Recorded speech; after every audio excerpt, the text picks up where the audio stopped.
So, people, we have a new entry, right? A new entry to the whole VHS franchise.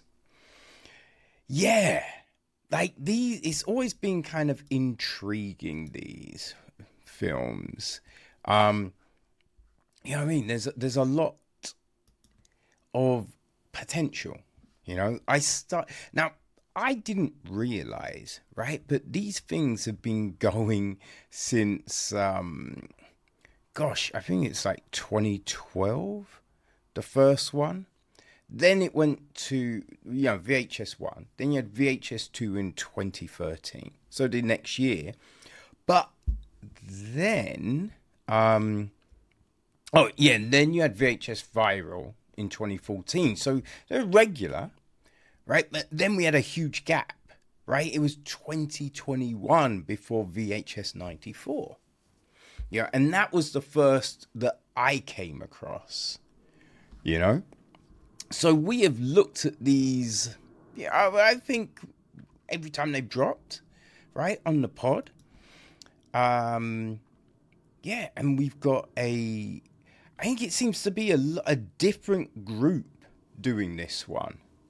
You know what I mean? Like, I think the last few have been kind of steered by the same essential core group of people. But yeah, it looks like, I might be wrong, but it looks like we have a different group of people, So well, actually, let's get to the gist, right? A documentary piece on mysterious videotapes said to contain proof of alien life frames 5 other tales of found footage sci-fi terror. In Stork, a rogue police unit stumbles upon a house of otherworldly horrors while investigating a string of baby disappearances. Next, Dreamgirl sees 2 paparazzi sneak into the set of a rising Bollywood music star, only to pay the ultimate price for their trespassing.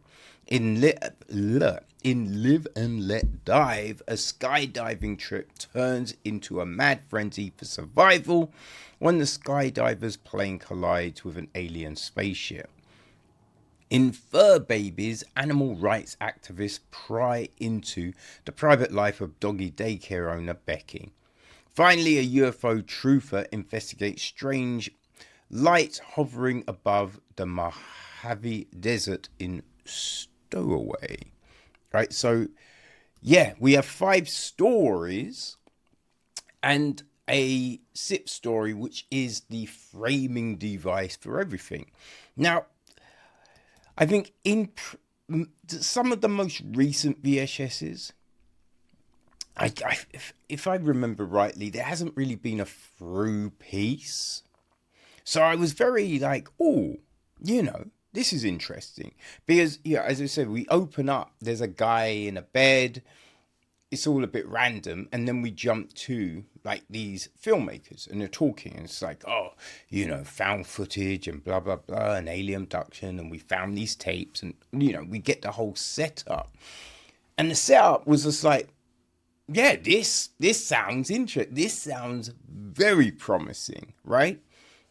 Now, the first of these is directed by Cheel. Our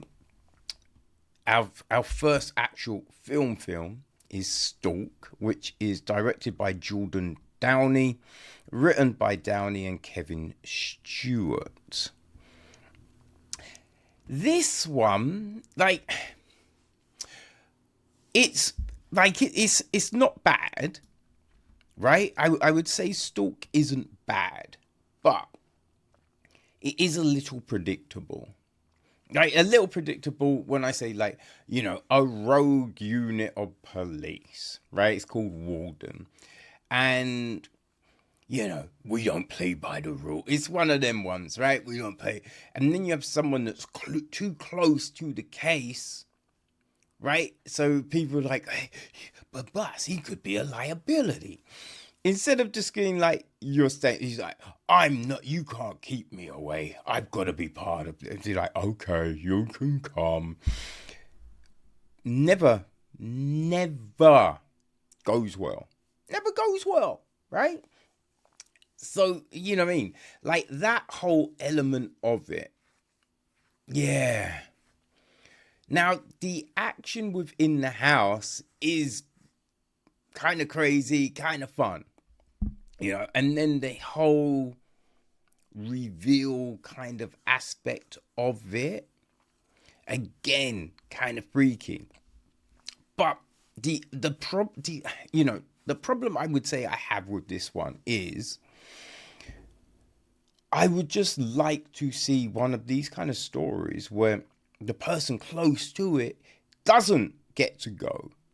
Right? Now, maybe they go rogue and turn up on their own, but not with the actual core group, because it just never makes any sort of sense, you know?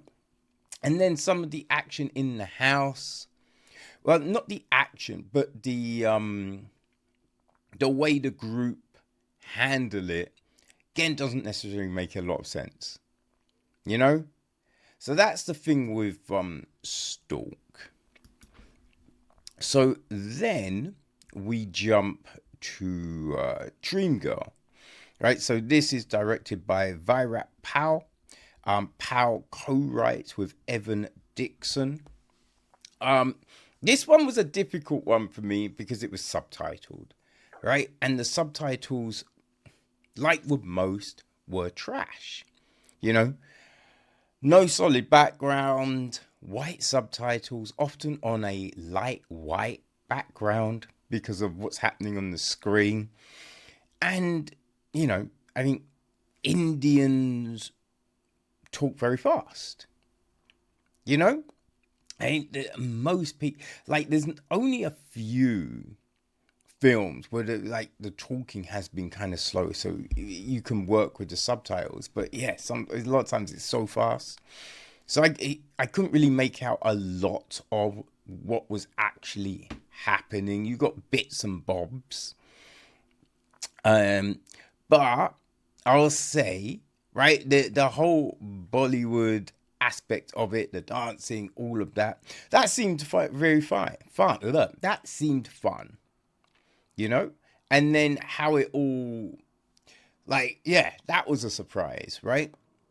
And because it's harder to judge this one because it's like, it couldn't really follow the story because of the subtitles, but it was just our two paparazzi dudes, right? What they did doesn't really make sense, doesn't really make sense, and it's kind of problematic,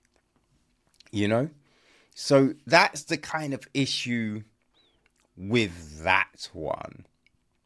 The other thing with Dreamgirl, and I forgot to mention it about Stork, so when we have this framing story, right, that we open up with, they are talking about a house.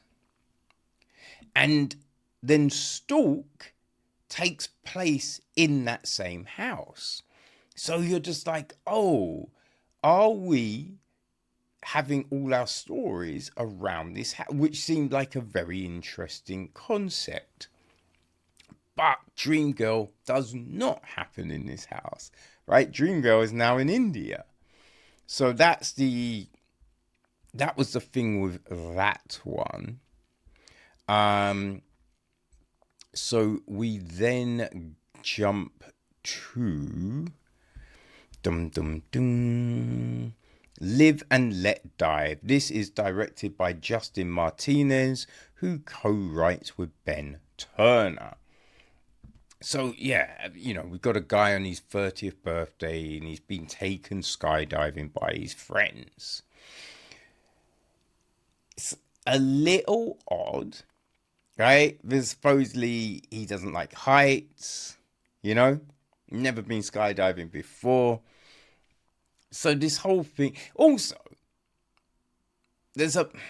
actually, I won't say, I don't think it gives any story away, but still. But, yeah, I don't know. Like, some of the back and forth between the friends, comes off a bit forced, I'll say, you kind of wonder why they don't land straight away. You know? That's the weird thing. Like, why wouldn't you just land? Right? We then have the thing of, once everyone is down, it all becomes a bit odd, just because there's a logical thing to do. And instead, it just all devolves. And you just think some things could be handled with just proper communication. Just say what the fuck's happened. You know what I mean? Like, but we don't get that. So it's a bit like, again, doesn't happen in the house. Right? Doesn't happen in the house. So that's another odd one. Fur babies. See, with fur baby, it didn't happen in the house. Yeah, that's the thing. Like, some of them don't. This one is directed and written by Christian Long and Justin Long. I didn't know Justin Long had a brother called Christian, so I'm not quite sure if they're actually related or if it's just similar surnames. You know what I mean? Now, this one is definitely an interesting one. This whole body horror, kind of horror, weird one going down. It is. And so we've got this animal rights group and all of that. The thing, though, that doesn't necessarily make any sense is the initial thing that gets them to go to the dog care. Because they're like, and the dog's on the fireplace. But it just looks like taxidermy. Now, maybe because my bullshit eyesight, I missed something. But yeah, I'm like, I think a whole heap of people have taxidermy, right? It's a little creepy at times. I wouldn't have any. But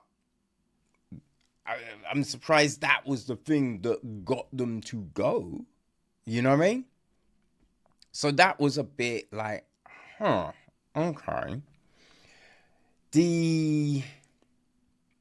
Some of the stuff with Becky, it seems like it was a little quick, right, to action. And you think, surely you would need to set up and prep and bum. So there is that. And then just the actions of the group after that, it is a bit like, I don't know. It seems a bit, contrived. So after Fur Babies, we jump to Stowaway. And Stowaway is our last one. This is from Kate Siegel and Mike Flanagan. Right? So like them and Justin are probably the most famous people, I think, involved in this. I think, I haven't come across the other names, so maybe I'm wrong. And this one is about this woman who, I think it seems that she's, I don't know, getting back at a friend or a husband by like going to the Mojave desert to document these reports of extraterrestrial happenings. But that's never quite clear. But it is clear she has a daughter. Now, with this one, and it's a bit similar like the others, because you kind of go, right? Because at the beginning, everything is based on these 2 VHS tapes. But firstly, how can 2 VHS tapes have footage of all of these different things on them? Unless they've been compiled. But it seems like Oh no. Now, it would make more sense if it was on a hard drive, right? And I know it's called VHS, right? I'm sure you can work something, but I don't know. It doesn't really make any sense like this one, because also the VHS tape that this woman is using, right? It's kind of like, sure, like people mark their tapes, so you know what a tape is before you're using it, or you would just go buy new tapes, right? But you just go, how would anyone have this footage? That's the big thing about this, especially this one. How would anyone be able to get the footage?